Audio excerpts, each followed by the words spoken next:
As I just said in the chat, today I'm thinking about Totoro in the thumbnail. I think My Neighbor Totoro is an excellent, excellent film. Um, and I don't know, I feel like what is Pixar to a god, which is Studio Ghibli? Like, Studio Ghibli just makes the most wonderful, wonderful films.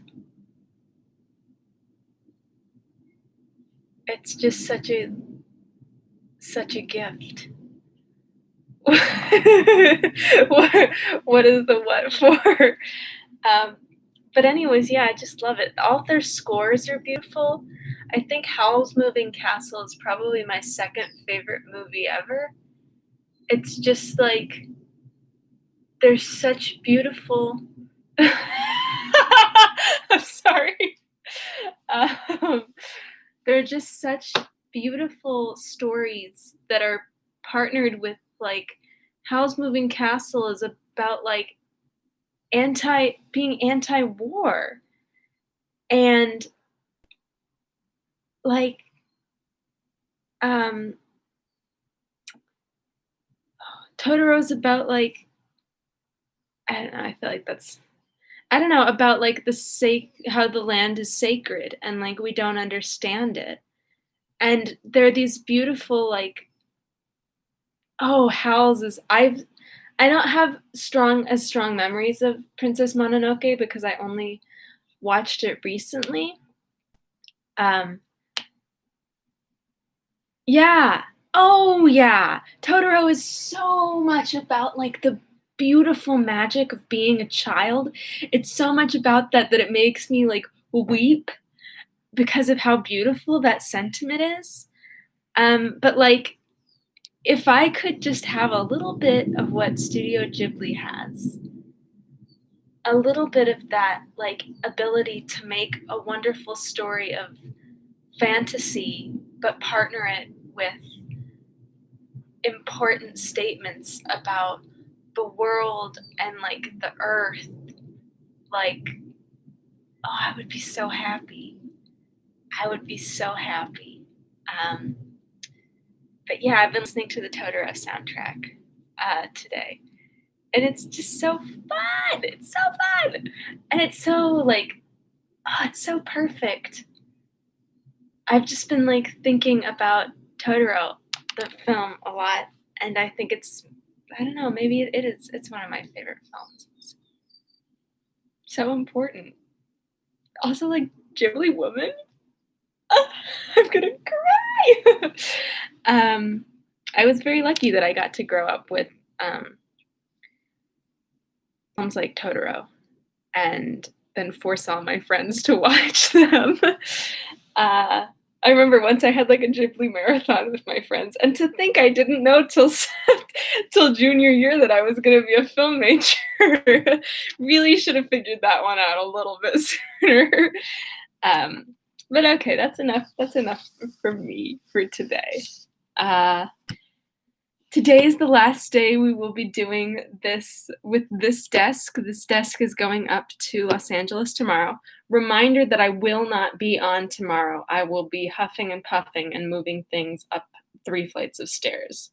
So get ready for that. I only have to be ready for that. I'm very weak and I'm about to be extremely buff after tomorrow because that's how I wish exercise worked, is that you do it once a lot and then you're good for like 3 months.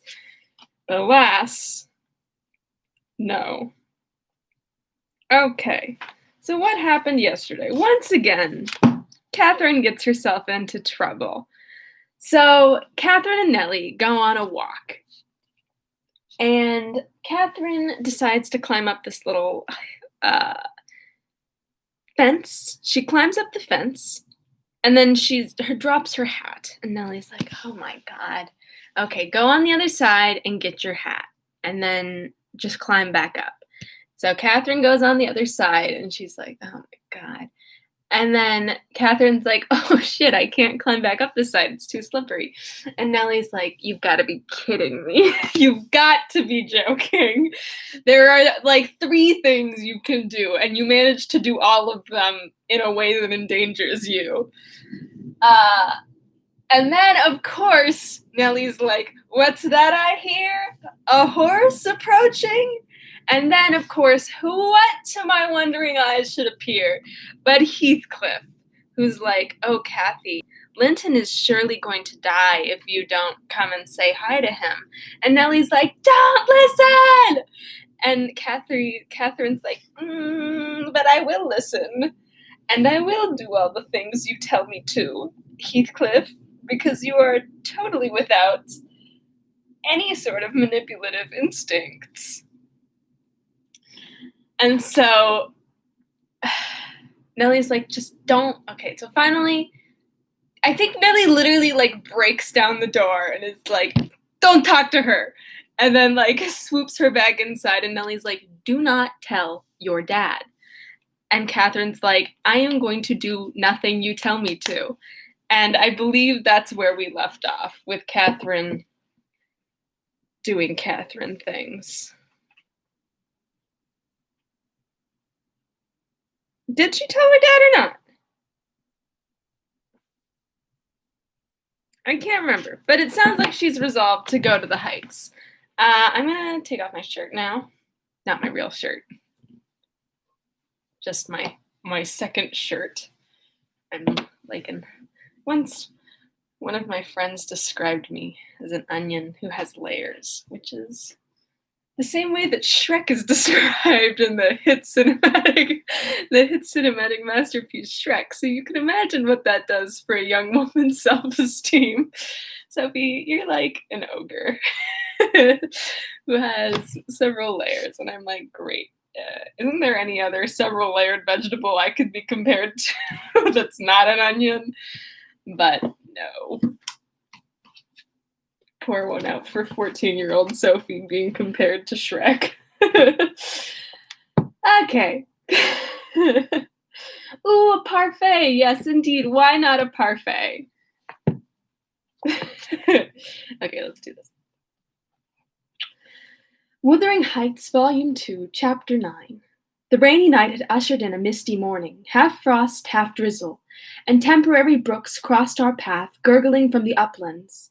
My feet were thoroughly wetted. I was cross and low, exactly the humor suited for making the most of these disagreeable things. Oh, no. We entered the farmhouse by the kitchen way to ascertain whether Mr. Heathcliff were really absent, because I put slight faith in his own affirmation. Joseph seemed sitting in a sort of elysium alone beside a roaring fire, a quart of ale on the table near him, bristling with large pieces of toasted oat cake, and his black short pipe in his mouth. Catherine ran to the hearth to warm herself. I asked if the master were in.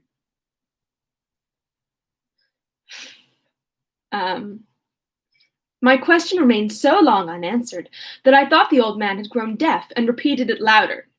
"Nay," he snarled, or rather screamed through his nose.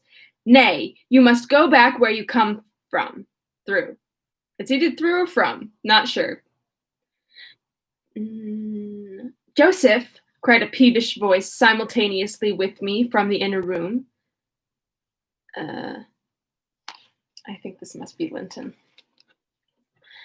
"How often am I to call you? There are only a few red ashes now. Joseph, come this moment." Vigorous puffs and a resolute stare into the grate declared he had no ear for this appeal. The housekeeper and Hareton were invisible, one gone on an errand and the other at his work, probably. We knew Linton's tones and entered. "Oh, I hope you'll die in a garret, starved to death," said the boy, mistaking our approach for that of his negligent attendant. He stopped on observing his error. His cousin flew to him. "Is that you, Miss Linton?" he said, raising his head from the arm of the great chair in which he reclined. "No, don't kiss me. It takes my breath. Dear me, Papa said you would call," continued he, after recovering a little from Catherine's embrace, while she stood by looking very contrite. "Will you shut the door, if you please? You left it open, and those Those detestable creatures won't bring coals to the fire. It's so cold. I stirred up the cinders and fetched a scuttle full myself. The invalid complained of being covered with ashes, but he had a tiresome cough and looked and looked feverish and ill, so I did not rebuke his temper. Very well, Linton, murmured Catherine, with his corrugated brow relaxed. Are you glad to see me? Can I do you any good? Why didn't you come before? He said. You should have come instead of writing. It tired me dreadfully writing those long letters. I'd far rather have talked to you. Now I can neither bear to talk nor anything else. I wonder where Zillah is. Will you, look at me, step into the kitchen and see? I had received no thanks for my other service, and being unwilling to run to and fro at his behest, I replied, Nobody is out there but Joseph. I want a drink, he exclaimed, fretfully turning away. Zillah is constantly gadding off to Gimmerton since Papa went. It's miserable, and I'm obliged to come down here. They are resolved never to hear me upstairs. Is your father attentive to you, Master Heathcliff? I asked, perceiving Catherine to be checked in her friendly advances. Attentive? He makes them a little more attentive at least, he cried. The wretches! Do you know, Miss Linton, that brute Hareton laughs at me? I hate him. Indeed, I hate them all. They are odious beings. Cathy began searching for some water. She lighted on a pitcher in the dresser, filled a tumbler, and brought it. He bid her add a spoonful of wine from a bottle on the table, and having swallowed a small portion, appeared more tranquil, and said she was very kind. Why would you want a spoonful of wine in your water?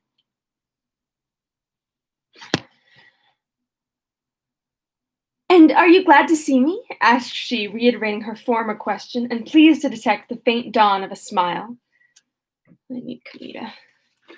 Yes, I am. It's something new to hear a voice like yours, he replied. But I have been vexed because you wouldn't come. And Papa swore it was owing to me. He called me a pitiful, shuffling, worthless thing, and said you despised me. And if he had been in my place, he would be more the master of the Grange than your father by this time. But you don't despise me, do you, miss? I wish you would say Catherine or Cathy, interrupted my young lady. Despise you? No. Next to Papa and Ellen, I love you better than anybody living. I don't love Mr. Heathcliff, though, and I dare not come when he returns. Will he stay away many days? Not many, answered Linton, but he goes on to the moors frequently since the shooting season commenced, and you might spend an hour or two with me in his absence. Do, say you will. I think I should not be peevish with you. You'd not provoke me, and you'd always be ready to help me, wouldn't you? Yes, said Catherine, stroking his long, soft hair. If I could only get Papa's consent, I'd spend half my time with you. Pretty Linton, I wish you were my brother. And then you would like me as well as your father, observed he more cheerfully. But Papa says you would love me better than him, and all the world if you were my wife. So I'd rather you were that. No, I should never love anybody better than Papa, she returned gravely. And people hate their wives, sometimes, but not their sisters and brothers. And if you were the latter, you would live with us, and Papa would be as fond of you as he is of me. Linton denied that people ever hated their wives, but Cathy affirmed they did, and in her wisdom instanced his own father's aversion to her aunt. I endeavored to stop her thoughtless tongue. I couldn't succeed till everything she knew was out. Master Heathcliff, much irritated, asserted her relation was false. Papa told me, and Papa does not tell falsehoods, she answered pertly. My Papa scorns yours, cried Linton. He calls him a sneaking fool. Yours is a wicked man, retorted Catherine, and you are very naughty to dare to repeat what he says. He must be wicked to have made Aunt Isabella leave him as she did. She didn't leave him, said the boy. You shan't contradict me. She did, cried my young lady. Well, I'll tell you something, said Linton. Your mother hated your father now then. Oh, exclaimed Catherine, too enraged to continue. And she loved mine, added he. You lie, you little liar. I hate you now, she panted, and her face grew red with passion. She did, sang Linton, sinking into the recesses of his chair, and leaning back his head to enjoy the agitation of the other disputant who stood behind. Hush, hush, Master Heathcliff, I said. That's your father's tale too, I suppose. I want ravioli. Sorry. um, it isn't. Hold your tongue, he answered. She did, Catherine. She did. Kathy, beside herself, gave the chair a violent push and caused him to fall against one arm. He was immediately seized by a suffocating cough that soon ended his triumph. It lasted so long that it frightened even me. As to his cousin, she wept with all her might, aghast at the mischief she had done, though she said nothing. I held him till the fit exhausted itself. Then he thrust me away and leant his head down silently. Catherine quelled her lamentations also, took a seat opposite, and looked solemnly into the fire. How do you feel now, Master Heathcliff? I inquired after waiting 10 minutes. I wish she felt as I do, he replied. Spiteful, cruel thing. Hareton never touches me. He never struck me in his life. And I was better today. And there... His voice died in a whimper. I didn't strike you, muttered Catherine, chewing her lip to prevent another burst of emotion. He sighed and... Oh, God. Okay, now we're good. He sighed and moaned like one under great suffering, and kept it up for a quarter of an hour, on purpose to distress his cousin, apparently, for whenever he caught a stifled sob from her, he put renewed pain and pathos into the inflections of his voice. I'm sorry I hurt you, Linton, she said at length, racked beyond endurance, but I couldn't have been hurt by that little push, and I had no idea that you could either. You're not much, are you, Linton? Don't let me go home thinking I've done you harm. Answer, speak to me. I can't speak to you, he murmured. You've hurt me so that I shall lie awake all night choking with this cough. If you had it, you'd know what it was. But you will be comfortably asleep while I'm in agony, and nobody near me. I wonder how you would like to pass those fearful nights. And he began to wail aloud for very pity of himself. Oh, God, who is it? Since you are in the habit of passing dreadful nights, I said, it won't be Miss who spoils your ease. You'd be the same had she never come. However, she shall not disturb you again, and perhaps you'll get quieter when we leave you. Must I go? Answered Catherine dolefully, bending over him. Do you want me to go, Linton? You can't alter what you've done, he replied pettishly, shrinking from her, unless you alter it for the worse by teasing me into a fever. Well, then I must go, she repeated. Let me alone at least, said he. I can't bear your talking. She lingered and resisted my persuasions to departure, a tiresome while, but as he neither looked up nor spoke, she finally made a movement to the door, and I followed. We were recalled by a scream. Linton had slid from his seat onto the hearthstone and lay writhing in the mere perverseness of an indulged plague of a child, determined to be as grievous and harassing as it can. I thoroughly gauged his disposition from his behavior, and saw at once it would be folly to attempt humoring him. Not so my companion. She ran back in terror, knelt down, cried and soothed and entreated till he grew quiet from lack of breath, by no means from compunction at distressing her. I shall lift him to the settle, I said, and he may roll about as he pleases. We can't stop to watch him. I hope you are satisfied, Miss Cathy, that you are not the person to benefit him, that his condition of health is not occasioned by an attempt to you. Now then, there he is. Come away as soon as he knows there is nobody by to care for his nonsense. He'll be glad to lie still. Nelly is always like, medical condition, faking it. Nelly should never, ever be. The fact that she's a nurse is extremely concerning. She placed a cushion under his head and offered him some water. He rejected the latter, and tossed uneasily on the former, as if it were a stone or a block of wood. She tried to put it more comfortably. I can't do with that, he said. It's not high enough. Catherine brought another to lay above it. That's too high, murmured the provoking thing. Well, how must I arrange it then? She asked despairingly. He twined himself up to her as if she knelt by the settle, as she half knelt by the settle, and contrived her shoulder to a support. No, that won't do, I said. You'll be content with the cushion, Master Heathcliff. Miss has wasted too much time on you already. We cannot remain 5 minutes longer. Yes, yes, we can, replied Kathy. He's good and patient now. He's beginning to think I shall have far greater misery than he will tonight if I believe he is the worse for my visit, and then I dare not come again. Tell the truth about it, Linton, for I mustn't come if I have hurt you. Must come to cure me, he answered. You ought to come because you have hurt me. You know you have extremely. I was not as ill when you entered as I am at present. Was I? But you've made yourself ill by crying and by being in a passion. I didn't do it all, said his cousin. However, we'll be friends now. And you want me.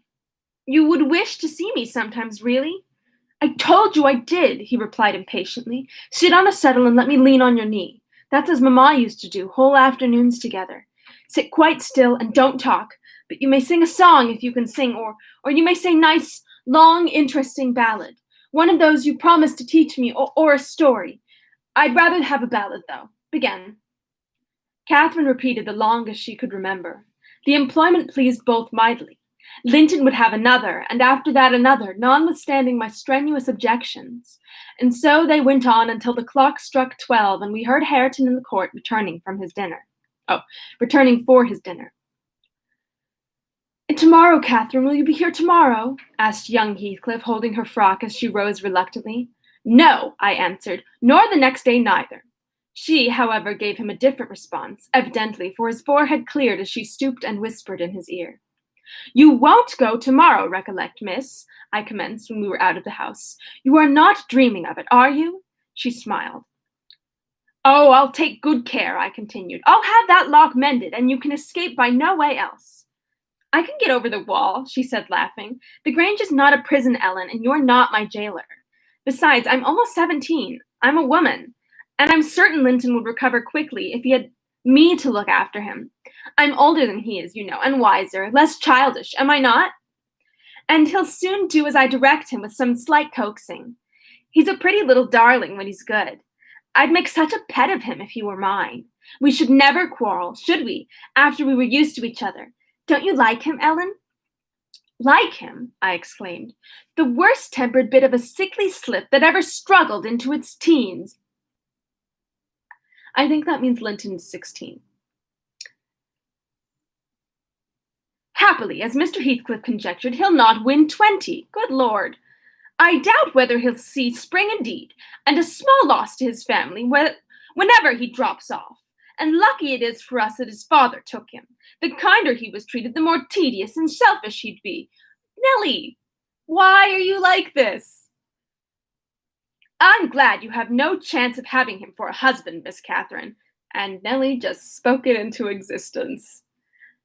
My companion waxed serious at hearing this speech. To speak of his death so regardlessly wounded her feelings. He's younger than I, she answered after a protracted pause of meditation, and he ought to live the longest. He will. He must live as long as I do. He's as strong now as when he first came in the north. I'm positive of it. It's only a cold that ails him, the same as Papa has. You say Papa will get better, and why shouldn't he? Well, well, I cried. After all, we needn't trouble ourselves, for listen, miss, and mind, I'll keep my word. If you attempt to go to Wuthering Heights again, with or without me, I shall inform Mr. Linton, and unless he allow it, the intimacy with your cousin must not be revived. It has been revived, muttered Kathy sulkily. I don't know. That's a good question. Must not be continued, then, I said. We'll see, was her reply, and she set off at a gallop, leaving me to toil in the rear. We both reached home before our dinner time. My master supposed we had been wandering through the park, and therefore he demanded no explanation for our absence. As soon as I entered, I hastened to change my soaked shoes and stockings, but sitting such a while at the Heights had done the mischief. On the succeeding morning I was laid up, and during 3 weeks I remained incapacitated for attending to my duties, a calamity never experienced prior to that period, and never, I am thankful to say, since. My little mistress behaved like an angel in coming to wait on me and cheer my solitude. The confinement brought me exceedingly low. It is wearisome to a stirring, active body, but few have slighter reasons for complaint than I had. The moment Catherine left Mr. Linton's room, she appeared at my bedside. Her day was divided between us. No amusements usurped a minute. She neglected her meals, her studies, and her play. She was the fondest nurse that ever watched. She must have had a warm heart when she loved her father so to give so much to me. I said her days were divided between us, but the master retired early, and I generally needed nothing after 6 o'clock. Thus the evening was her own. Poor thing, I never considered what she did with herself after tea.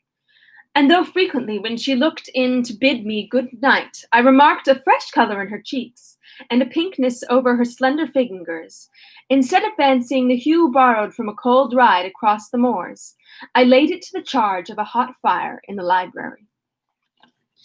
And that's the end of that chapter.